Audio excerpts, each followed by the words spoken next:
Eu sou em você. Palestra de Neville Goddard realizada em 30 de setembro de 1968. O título desta noite é Eu estou em você. Primeiro, lembre-se, estamos lidando com um mistério. Como Paulo disse a Timóteo, grande, na verdade, confessamos, este grande mistério. É o nosso mistério. 1 Timóteo 3 versículo 16. Não é história secular. Então, esta noite, tentaremos. É importante que o entendamos. No capítulo 14 do livro de João, lemos que Cristo disse aos discípulos: naquele dia, essa frase naquele dia é um termo escatológico que significa no fim da jornada, no fim desta era de César. Então, naquele dia vocês saberão. Não será boato, vocês terão experimentado. Então ele lhes diz o que eles terão experimentado, que eu estou em meu Pai, e vocês em mim, e eu em vocês. É em nós como pessoas que a natureza de Deus é revelada. Ela é revelada em uma série de experiências sobrenaturais na experiência de primeira pessoa, singular, no tempo presente. Quando é experimentada, todos os argumentos são silenciados. Não há ninguém a quem você possa recorrer, nenhum homem sábio para lançar alguma luz sobre isso, simplesmente aconteceu.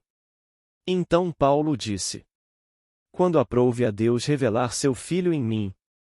Não consultei carne e sangue. Gálatas 1 versículo 16, e que o meu evangelho não recebi de homem algum, nem me foi ensinado, ele veio por revelação de Jesus Cristo. Versículo 11. Essa pergunta será feita a você. Sem dúvida, foi feita a Paulo. Sei que minha irmã me perguntou isso no ano passado em Barbados. Ela disse: agora, Neville, não fuja disso. Apenas responda a uma pergunta simples, seu Cristo já foi realmente um homem? Minha resposta a ela foi, sem dúvida, a resposta que Paulo deu àqueles que fizeram uma pergunta semelhante. Eu disse: foi. Ele é o homem celestial. Então, citando Paulo, assim como trouxemos a imagem do homem do pó, também traremos a imagem do homem do céu. 1 Coríntios 15, 49. Cristo é o homem celestial. Mas, é um mistério. Não pense em um garotinho que nasceu de uma maneira estranha há 2000 anos. Estamos lidando com um princípio cósmico onde Deus realmente se tornou homem para que o homem possa se tornar Deus. Agora, o processo começou. A ressurreição começou, não acabou. Como Paulo alertou. Aqueles que ensinam que acabou estão enganando os fiéis. Ele disse: já estou crucificado com Cristo, e vivo, não eu, mas Cristo vive em mim, e a vida que agora vivo na carne, vivo-a pela fé no Filho de Deus, que me amou e se entregou por mim. Gálatas 2 versículo 20. Doravante, não considero ninguém do ponto de vista humano. Embora eu tenha considerado Cristo de um ponto de vista humano, não o considero mais assim. 2 Coríntios 5, 16. Ele nunca quis dizer um Cristo físico. Então, para responder à minha irmã, não, meu Cristo é o homem celestial, e falo por experiência própria, pois estive na presença do Senhor ressuscitado. Se eu tivesse a capacidade de pintar, poderia pintar este ancião dos dias, e ele está nos reunindo um por um em seu corpo para nos tornarmos um corpo, um espírito, um Senhor e um Deus e Pai de todos. Você não será menos do que o Senhor ressuscitado, pois há apenas um corpo. Eu serei seu corpo. Você não será menos em espírito do que o Senhor ressuscitado. Há apenas um espírito e há apenas um Senhor e você será esse Senhor. Mas Neville, e você? Eu sou o mesmo corpo, o mesmo Senhor, o mesmo Espírito, o mesmo Deus e Pai de todos. Sem perda de identidade, somos esta unidade do ser. Então aqui, é verdade que eu estou em você e você em mim. Você saberá disso um dia, porque em nosso ser interior ele se desdobra. Assim é em nós como pessoas, pois você tem que ser uma pessoa para que a natureza de Deus se revele. Ele se revela em nós nesta série de experiências sobrenaturais. eu não acho que ficou mais impressionado do que aquela cadeira. Leva tempo. Mas é tão importante que a gente entenda. É tão importante que você simplesmente elimine todos os intermediários entre você e Deus. A primeira carta de Paulo é Gálatas. É a primeira carta e o primeiro livro do Novo Testamento. Ele nos deu 13. Os estudiosos concordam que este é o primeiro em todo o Novo Testamento. E nisso, ele declarou sua independência dos homens e sua dependência de Deus. Ele repudiou todas as autoridades, todas as instituições, todos os costumes, todas as leis que interferissem no acesso direto do indivíduo ao seu Deus. Não havia intermediário para Paulo. Ele nunca conheceu um Cristo segundo a carne, ele conheceu o Senhor ressuscitado que lhe apareceu. Bem, no meu caso, fui levado à presença dele. Eu não sabia que aquela noite seria uma noite assim. Mas aqui, sou levado em espírito à presença do Senhor ressuscitado, e estranhamente o suficiente quando ele me fez uma pergunta, a resposta tinha que ser em termos das palavras de Paulo. Então eu pergunto a você, quem é Paulo? Paulo não é o primeiro dos escolhidos que quebrou o selo e descobriu o mistério que foi mostrado a Abraão? Pois ele perseguiu todos que ele pensava serem membros do caminho, chamados cristãos. De repente, isso quebrou nele, e então Paulo saiu para proclamar a verdade como foi revelada nele pelo Senhor ressuscitado. Então ele disse: se fui crucificado com ele ou unido a ele em uma morte como a dele, certamente serei unido a ele em uma ressurreição como a dele. Romanos 6 versículo 5. Ele não afirma que a ressurreição acabou. Ele afirma que a crucificação acabou. Por que você não poderia estar vestindo esta vestimenta de carne se não tivesse sido crucificado? Ele nos escolheu nele antes da fundação do mundo. Efésios 1, 4. A escolha foi dele. Na verdade, não entramos no céu por causa de qualquer mérito adquirido de nossa parte. A aptidão é a consequência, não a condição de sua escolha. Lembre-se, ele nos escolheu nele antes da fundação do mundo. Então veio o drama e é um drama horrível. Mas quando você pensa na glória que se segue ao drama, então não importa o sofrimento que passamos aqui. Isso não significa nada. Então Paulo poderia dizer: considero que os sofrimentos do tempo presente não podem ser comparados com a glória que em nós há de ser revelada. Romanos 8 versículo 18. Então aqui está a palavra. Agora ouça a palavra. No princípio era o Verbo, e o Verbo estava com Deus, e o Verbo era Deus. João 1 versículo 1. E o Verbo se fez carne e habitou em nós, não entre nós, versículo 14. A preposição é em e mal traduzida entre nós. Você pensa: bem, onde ele está? E começa a procurar entre as pessoas por aquele que se fez carne. O Verbo se fez carne e habitou em nós. Agora somos informados em Apocalipse. E este é o nome pelo qual ele é chamado o Verbo de Deus. Bem, a palavra logos que traduzimos palavra significa, significado.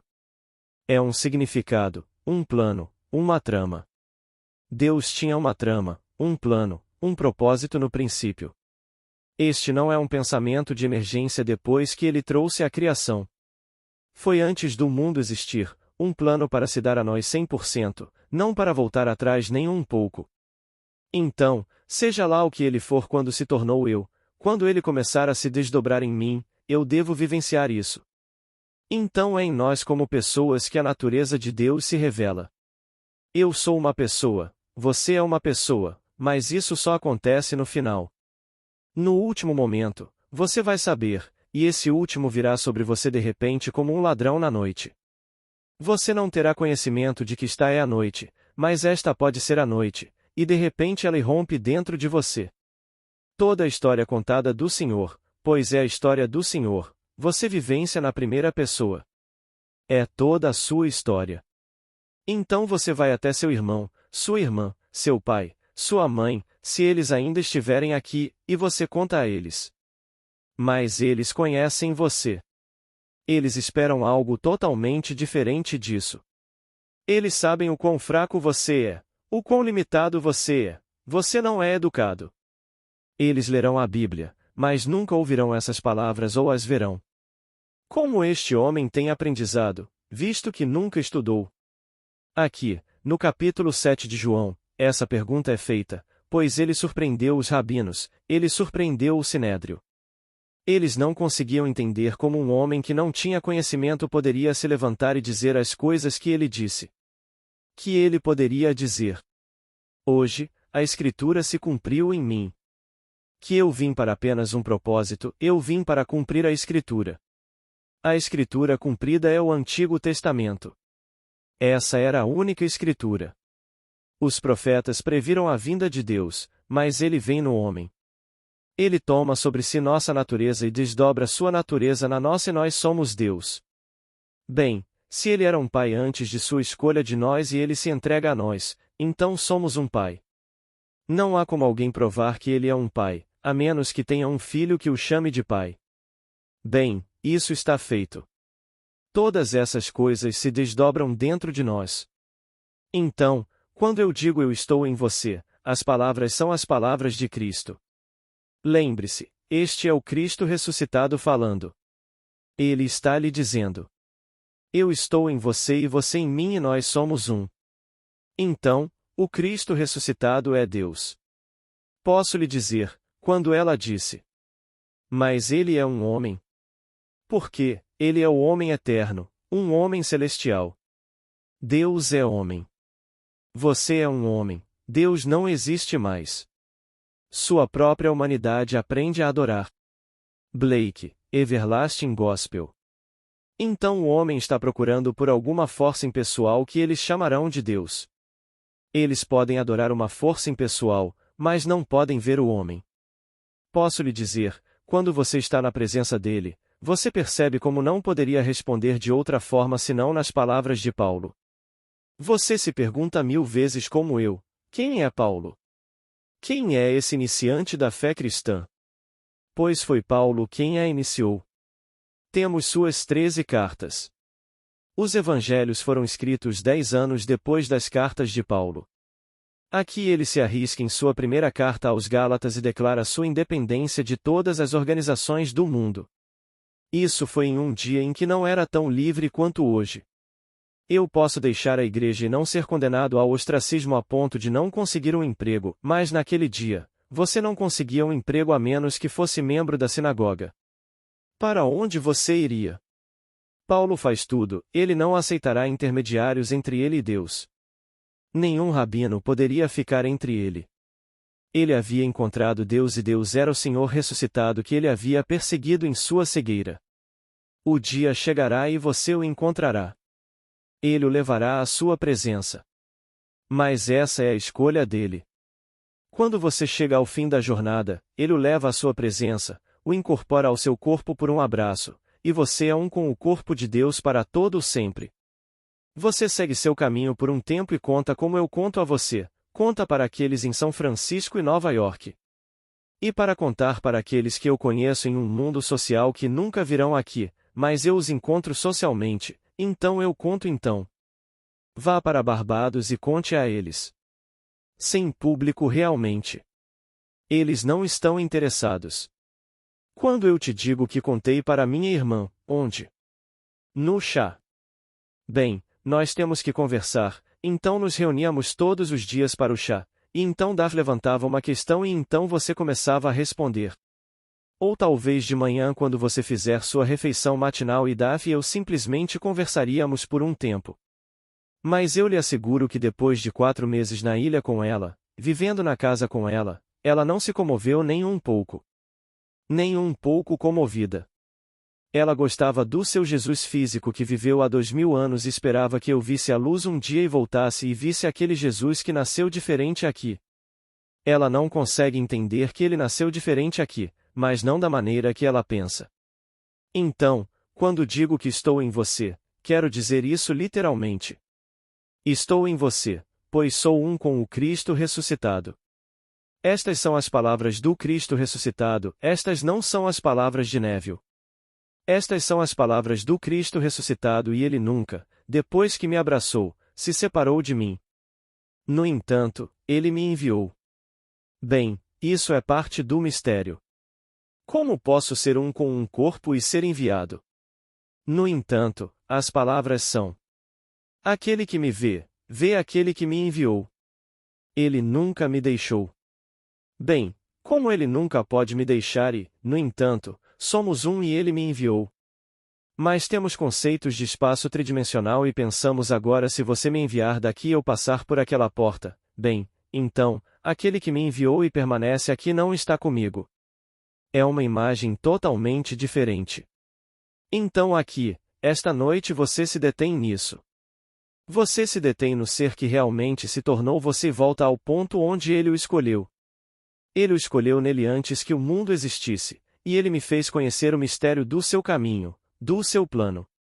Um plano que ele estabeleceu em Cristo para a plenitude dos tempos. Bem, essa plenitude dos tempos chega naquele dia. Naquele dia você conhecerá. Então há um plano no homem, o plano é Cristo. Cristo é Deus e Deus é um plano. No princípio era o Verbo, Logos, e esse é um plano, esse é o significado. Há um significado para todo o vasto mundo e esse significado estava com Deus e o significado era Deus. Então esse significado está em você. Chame-o de Cristo, ache o nome adorável, chame-o de plano se isso fizer você se sentir mais fácil. Mas é Cristo e Cristo é a palavra de Deus, e não pode de forma alguma deixar de cumprir seu propósito. Esse propósito é simplesmente se desdobrar em você como Deus. Pois Deus é o plano, Ele é a palavra, e, portanto, você é a palavra. Então, conforme você anda na terra, você é a palavra se movendo em direção à realização. Agora, todas as pequenas coisas que são ensinadas conforme o plano se desenrola, devemos ter em mente não deixar de aplicá-las nem por um momento. Aqui está uma pequena e simples. Minha amiga está aqui esta noite, ela disse. 8 anos atrás, quando meu garotinho era bem pequeno, dei a ele no Natal o catálogo de Natal da Sears. Ele sempre chega antes do Natal e ele adorou. Todos os meninos e meninas da vizinhança brincavam e eu o chamava então de livro de desejos da Sears. Então eles pegavam o livro de desejos e escolhiam todas essas coisas que desejavam e cada um escolhia inúmeras coisas. Bem, isso foi há 8 anos e eles continuaram brincando com este livro de desejos da Sears. A edição atual do catálogo que acabou de chegar. Eles nos enviaram um aviso e agora chamam sua edição de Natal de Sears Wish Book. Agora, quem tem essa conta acha que é uma ideia original da parte deles. Então, depois de 8 anos, agora é chamado de Sears Wish Book. Eu o tenho em casa, não o catálogo, mas tenho o aviso que chegou a ela pelo correio e sua carta dizendo o que ela fez, e a emoção que é dela por realmente poder criar dessa forma. Veja, não há ficção. Como pode haver ficção em um mundo onde a imaginação cria a realidade? Então, 8 anos atrás, brincando com seu filho pequeno, ela disse a ele que este é um livro de desejos. E o colocou de lado com seu grande livro e todos os meninos da vizinhança escolhendo o que queriam. Então, ano após ano, surgiu um livro e ela o chamou de livro de desejos. Agora, imprimindo na capa dele, e é uma capa linda, aqui está o Sears Wish Book, seu catálogo de Natal. Então, se algo está atrasado em seu mundo e ainda não chegou, tenha essa história em mente. Você diz: bem, isso deve acontecer hoje à noite. Ah, não estou negando que estamos ansiosos, queremos que as coisas aconteçam agora. Somos crianças. Não podemos esperar. Os países planejam. Se planejam, planejam para gerações futuras. Pais que crescem e têm uma grande propriedade, planejam não apenas para os pequenos que estão agora, planejam para a prole da prole e planejam seu futuro. Talvez você discorde disso, mas, mesmo assim, eles planejam e está no futuro. Mas você e eu ficamos ansiosos e queremos. Tudo bem. Você quer se casar agora? Você quer? Você já se divorciou? Não, mas eu quero agora, hoje à noite. Mas ela não se divorciou. Você não ouviu isso? Então, eu ouvi essas histórias uma e outra vez. Eles me disseram: ou esse homem ou nenhum homem. Eu não fui até o altar com eles, mas eu sentei na igreja quando eles se casaram e eles olharam e sorriram enquanto passavam porque não era aquele homem. O que eles realmente queriam? Eles queriam ser felizes no casamento, e eles identificaram, tinha que ser aquele homem. Eu disse: se ele morresse agora, você ainda quer se casar? Por que você faz essa pergunta? Estou fazendo uma pergunta simples. Se ele morresse agora, ainda quer se casar? Eu presumo que sim. Bem, então, ele não pode ser o único homem, porque se ele morresse e você ainda tivesse o desejo de companhia no casamento, ele não seria o único homem. Então, destaque o que você realmente quer na vida e não condicione isso a algo dessa natureza. Apenas, você quer ser feliz no casamento? Tudo bem, feliz no casamento. Você quer uma certa casa? Tudo bem, uma certa casa. Mas eu não posso pagar por isso. Não estou perguntando isso. Estou perguntando se você consegue jogar esse jogo de desejar? É o livro de desejos. Selecione qualquer desejo do livro de Deus. Ele fala ao homem por meio do desejo. Bem, pegue esse desejo e então ele é seu. Como você se sentiria se fosse verdade? Como você veria o mundo se fosse verdade? Então perca-se no sentimento, dê a ele todos os tons da realidade. Tudo isso acontece enquanto você caminha em direção à realização do seu verdadeiro propósito na vida, que é despertar Deus em você. Você não vai se tornar um pequeno Deus correndo por aí com outros pequenos deuses. Não há espaço para eles. Só existe Deus. Aquela confissão fundamental de fé chamada Shema, ouve, ó Israel, o Senhor nosso Deus, o Senhor, é um. E não se esqueça disso. Então, quando eles têm todos os tipos de pequenos deuses, esqueça. Há apenas um Deus, um corpo, um Pai. E você está destinado a despertar como aquele único Deus e Pai. Ele desperta, estranhamente, nesta coisinha simples chamada homem. Como pode uma coisinha que é mortal suportar tal responsabilidade? Como pode esta coisinha aqui com todas as suas fraquezas saber em seu coração que já desdobrou o propósito de Deus? E ele não tem como mostrar isso a ninguém na terra, exceto em palavras.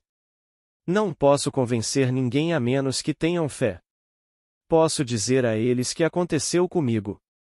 Foi exatamente assim que aconteceu e eu tentei contar da melhor forma possível por escrito, e tentei dar as passagens paralelas das Escrituras para apoiar o que aconteceu comigo, pois eu só vim para cumprir as Escrituras, e no meu caso eu cheguei ao fim.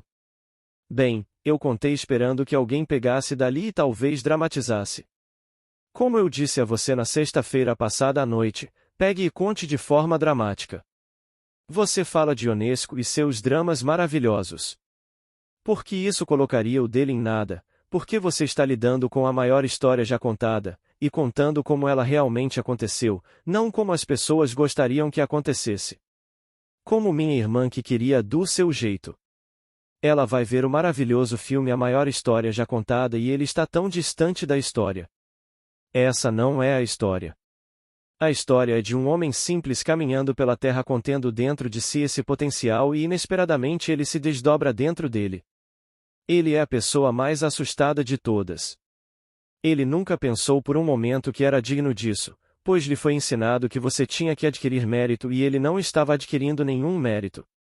Ele sabia que se ele realmente deixasse sua mente voltar pelo curto intervalo de 50 ou 60 anos, ele não se orgulharia de todas as coisas que ele fez. Ou orgulhoso das coisas que ele entreteve fazendo, mas não teve coragem de fazê-las. No entanto, naquele corpo fraco, Deus, o perfeito, se desdobrou e tudo o que foi dito sobre Cristo nas Escrituras se desdobrou nele. Você consegue entender se eu lhe disser que a história de Cristo nas Escrituras é uma parábola encenada? Você sabe o que é uma parábola? É uma história contada como se fosse verdadeira, deixando que quem a ouviu ou leu descubra seu caráter fictício e aprenda seu significado. Então, nós simplesmente sabemos que é uma parábola encenada. Então ele pega uma criança pequena em seus braços e diz a eles: Este é o reino dos céus. A menos que você aceite o reino como uma criança pequena, você não pode entrar nele. Então ele coloca a criança pequena no chão. Bem, você acha que um homem fez isso com uma criança? É uma parábola encenada. O dia chegará, você pegará uma criança pequena em seus braços e será sua entrada no céu, pois é seu sinal de seu nascimento do alto. Quem nasceu? Foi Deus que nasceu. Não do ventre de uma mulher, mas do crânio do homem, pois é lá que Deus é crucificado. Ele entrou pela porta da morte, o crânio humano, e naquele crânio está o plano. Estranhamente, quando ele desperta, não há outro. É simplesmente estou acordado. Qual é o nome de Deus para todo o sempre? Eu sou. Ele não tem outro nome. Então, vai e diga a eles que eu sou te enviou. Êxodo 3, 14. E então, quando você desperta, quem desperta? Estou acordado. Você olha ao redor em busca de um Cristo? Não. Você não tem vontade de ver mais ninguém, é você. Então, a partir daí, a coisa toda se desenrola dentro de você. Agora, isso pode ser chocante se você estiver aqui pela primeira vez, mas, você sabe, eu não retiraria uma palavra para tornar isso mais fácil. Não estou dizendo que não é perturbador, mas você saberá em um futuro não muito distante. Todos nós aqui partiremos deste mundo, todos nós. Não tenha medo, você terá, e a morte será uma bênção se você tiver alguma dúvida agora, pois a morte o forçará a modificar ou às vezes mudar radicalmente as ideias que você defendeu enquanto estava aqui. Recebi uma notificação hoje de que meu querido amigo, que é meu médico do leste, ele cuidou da minha esposa quando ela estava grávida, cuidou de mim quando precisei de sua atenção, e de toda a família no leste, e com apenas 65 anos ele morreu. Um membro da família escreveu hoje que Randy morreu. Tenho pensado nele o dia todo, porque em 52, quando fiz uma operação séria, Randy era meu médico. Ele não era um cirurgião. Ele veio ao hospital.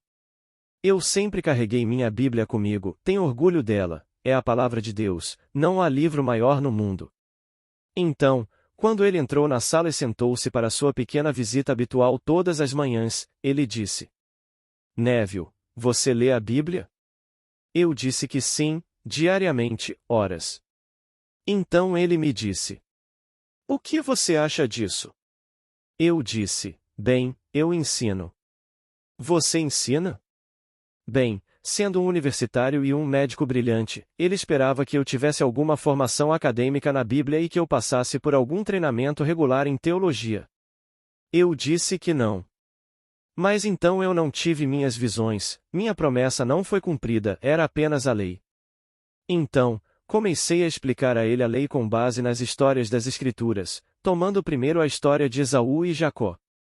Que Esaú representava meu mundo exterior, eu simplesmente fechei meus olhos para isso, e Jacó representava meu mundo interior que eu quero vestir na realidade exterior. Quando fecho o exterior e trago o interior, visto com as peles de Esaú e acredito na realidade do que fiz. Então meu Jacó. Bem, estou auto-persuadido e auto-enganado, pois me engano ao acreditar que meu estado subjetivo era uma realidade objetiva. Bem, Randy não gostou nem um pouco disso. Ele não quis participar e encurtou a visita, fechou o livro rapidamente e recusou, porque religião não é isso para ele. No domingo de manhã, ele, sua esposa e suas duas filhas iam à igreja presbiteriana e passavam uma hora. Isso era algo a ser feito. É como andar com uma bengala nos dias em que você tinha que ter uma bengala. Você ficava despido se não tivesse uma bengala e, portanto, você não estaria completo no decorrer de uma semana se no domingo de manhã você não a encerrasse com uma visita à igreja. Agora, hoje, pensei nele o dia todo, mas ele se foi há algumas semanas. Sem dúvida, Randy está modificando suas crenças. Ele conhece a grande obra. Ainda não. Levará tempo. Você não desperta lá como uma pessoa sábia, sábia. Se você é tolo aqui, você é tolo lá. Se você é um ladrão aqui, você é um ladrão lá. A mesma coisa inata está com você e você os supera. Que você poderia colocar tudo no mundo diante de um homem que não é um ladrão, você não poderia tentá-lo, portanto, não há satisfação, nenhum mérito, você não pode tentá-lo. Você pega um homem que não bebe e coloca diante dele todo o licor do mundo e ele não quer um. Isso não é tentação. Se um homem é regenerado e ele não está mais no mundo da geração, você pode despir todas as pessoas no mundo e expô-las completamente e ele permanece impassível. Isso não é tentação porque suas energias foram aumentadas. Eles não estão mais na geração, eles foram transformados em regeneração. E assim todos passam pela mesma imagem. Ele simplesmente supera sem esforço. Porque quando essas coisas acontecem em nós, não há nada que você possa fazer sobre isso. Elas simplesmente acontecem e, conforme acontecem, você muda. Você não muda antes, porque a aptidão é a consequência, não é a condição do reino dos céus. No minuto em que acontece em você, essa é a consequência, mas você não se viu sendo escolhido porque adquiriu mérito. Você não adquiriu mérito algum. Agora, vamos entrar no silêncio. Agora, tem alguma pergunta, por favor? Pergunta. Por que o crânio é importante? Resposta. Bem, você poderia amputar os pés, as pernas, os braços, tirar um pulmão, tirar um rim, remendar o coração, um pedaço do fígado, e ainda sobreviver. Não pode tirar a cabeça. O corpo que você usará, quem sabe o que é? Mas eu conhecerei seu rosto. Dizem-nos que ele lhe dá um corpo como ele escolheu. Um corpo glorioso. Este corpo é um corpo que precisa de atenção 24 horas por dia. Devo dar-lhe água, banhá-lo e limpá-lo, esperar por ele. Ele assimila o que não pode assimilar, deve expelir e eu devo limpar o corpo. Eu não iria querer esse corpo na eternidade. Pergunta. Neville, existem mestres? Resposta. Não. Nenhum mestre, irmãos mais velhos e todas essas bobagens. Em todo o mundo você tem esses ismos glorificando o pequeno indivíduo que começou. Não, você não pode encontrar ninguém neste mundo, ninguém, que potencialmente seja maior do que você. Você não pode, porque você é Deus. Você não pode encontrar ninguém que ele amou mais do que ele te ama porque ele te escolheu.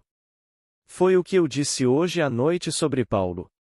Ele apagou completamente qualquer coisa entre ele e Deus. Foi meu infortúnio. E ainda assim, de certa forma, aprendi com isso. Mas tive o prazer duvidoso de encontrar mestres e pessoas santas. Se eu soubesse então, teria me virado e começado a correr. Não acredite neles. No entanto, há pessoas que insistem em acreditar neles e estão dispostas a pagar por isso.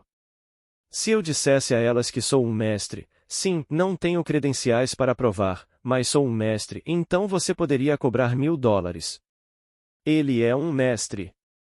Meu amigo Abdullah me disse uma vez que uma senhora idosa. Ele era um velho cavalheiro e estava em Atlantic City. E alguém lhe disse que ele poderia fazer algo a um homem em sua vizinhança e destruí-lo. Então ela veio e ofereceu a AB $300. A AB disse: Minha querida, quem quer que tenha lhe aconselhado dessa forma é bobo. Deus é amor, apenas amor.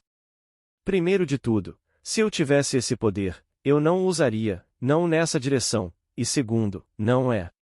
Bem, ele caiu completamente na estima dela. Ela foi até a casa ao lado de um falso dos falsos. Mas esse vizinho conhecia a AB, ele era um vizinho, e ela deu os $300 e ele pegou. Ela teve que se livrar desses $300 para destruir seu vizinho e a AB não era a pessoa a quem recorrer. Então, ela teve que encontrar alguém que aceitasse os $300, e ela o fez. Ora, existem falsos em todo o mundo e você não pode detê-los. Eles prosperam como ervas daninhas. Leia qualquer jornal de sábado de manhã anunciando seus pequenos ismos. Eles descem do céu em um cavalo branco e descem sobre todos os tipos de coisas, tocando trombetas. Quando você lê e vê meu pequeno anúncio que sai uma vez por mês naquela mesma página, fico envergonhado. Fico envergonhado de ver que meu pequeno anúncio está na mesma página com essa coisa monstruosa. Mas você não pode evitar, você não pode escolher onde vai colocá-lo. Eles o colocam naquela página, então você está preso. Não há mestres. Você se verá um dia o destinatário de sua generosidade e a coisa toda se desenrola em você. E não havia mestre. Pergunta: por que eles chamam Jesus Cristo de mestre? Resposta: primeiro de tudo, a história é uma parábola encenada. Não a tome como história. Eles o chamavam de mestre, o chamavam de rabino, o chamavam de senhor. Ao contar uma história, você coloca algum nome nela. É um título de respeito. Mas certamente não mestre no sentido que o cavalheiro quis dizer. Eu conheço o livro Masters of the Farist. Acho que ele escreveu 5. Ele se foi agora. Ele nunca deixou a América, Spalding nunca deixou este país, mas ele conta uma linda história de como quando eu estava na Índia e esses mestres e como os pássaros vieram e fizeram ninhos em seu cabelo. Seu corpo estava lá, incapacitado por 6 meses, apenas vegetando, quando ele, o espírito, retornou ao corpo, estava todo catalético, e os pássaros tinham feito ninhos no cabelo, e ele simplesmente voltou para o corpo e acordou o corpo. Spalding era mais ou menos desse tamanho, com um crescimento enorme, grande no nariz. Eu posso vê-lo agora em minhas reuniões no Ebel. Um dia ele simplesmente saiu do carro e caiu. Essa foi sua saída. Talvez ele tenha ido para a Índia agora. Nunca tenha visto a Índia. Mas todos esses são os mestres do Extremo Oriente. Ele escreveu um só para esquentar a panela, como muitos escritores fazem. Ele pegou, então ele escreveu um segundo e um terceiro. Se ele ainda estivesse vivo, ele teria um sexto agora. Ele tem 5. Espero que ele tenha sucesso, porque meu editor é o editor dele. Não quero que meu editor perca nada na nova impressão. Ele acabou de assumir essas publicações. É divertido pegá-las e lê-las como se fosse um romance, mas elas não são dadas como um romance. Elas são dadas como fato. Pergunta: deve ter saído da imaginação dele, então não é real? Resposta: nesse sentido, sim. De onde mais poderia vir? Mas ele escreveu como fato histórico real. Você gostaria de comprar um livro onde isso agora é declarado como verdade, as experiências do autor, e então aprender depois que ele se for deste mundo que ele nunca deixou a América? Você sabe que uma coisa neste mundo que realmente machuca as pessoas mais do que qualquer outra coisa é ser dominado, ser enganado. Eu volto para o leste e minha família, que é 100% republicana, sempre foi, e quando se tratava de Goldwater, eles saíram e fizeram campanha por Johnson contra Goldwater. Eles deram seu tempo e seu dinheiro. Tudo que tenho que fazer agora quando vou para casa para jantar se eu quiser começar uma discussão é apenas eu não votei nele, ou seja, Johnson. Eu não votei nele e isso começa a discussão, porque eles sabem exatamente o que fizeram. Eles foram enganados, e todos são graduados em faculdade. Eles achavam que estavam muito além disso. Eles podem julgar as pessoas. E eles estão puxando a mesma linha hoje. Não minha família. Mas a mesma linha. Este homem entra e ele vai escalar. Foi o que eles disseram de Goldwater. Eles têm essa pequena linha no leste. Você pode ter ouvido isso aqui, eles dizem. Se eu votasse nele, então teríamos escalada. Eu votei nele e nós temos. Mas ele não tinha o poder de escalar. Foi o outro em quem eles votaram que escalou. Puxou a mesma linha. Mas ninguém quer ser enganado. Alguém vem e por meio de bajulação obtém algo de você, e então você percebe depois que eles passaram pela porta que você nunca mais verá isso. Se você der a ele, está perfeitamente bem. Mas não para ser enganado. Então compre um livro onde diz na frente que isso é história, factual, para aprender depois que não é. Então talvez agora onde ele esteja na Índia com pássaros em sua cabeça. Todo esse absurdo. Coloque sua esperança inteiramente na graça que está vindo a você na revelação de Cristo em você. Boa noite.